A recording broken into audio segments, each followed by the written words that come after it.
গলাচিপায় মাদ্রাসা সুপারের পদত্যাগের দাবিতে শিক্ষার্থীদের ক্লাস বর্জনসহ এলাকাবাসীর মানববন্ধন।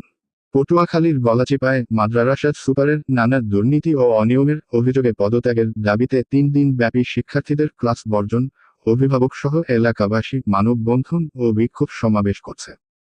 রোববার থেকে আজ মঙ্গলবার 10 সেপ্টেম্বর পর্যন্ত ছোট কাজল হোসাইনিয়া দাখিল মাদ্রাসা প্রাঙ্গণে ওই প্রতিষ্ঠানের সুপার মো. আবু জাফর সালেহর পদত্যাগের দাবিতে এই কর্মসূচি অব্যাহত রয়েছে। সমাবেশে বক্তব্য রাখেন ঢাকা বিশ্ববিদ্যালয়ের শিক্ষার্থী সাব্বির আহমেদ, ইউপির সদস্য মনির দফাদার, মোশারেফ হোসেন বিশ্বাস, বাবুল খান, ফয়সাল হাওলাদার প্রমুখ।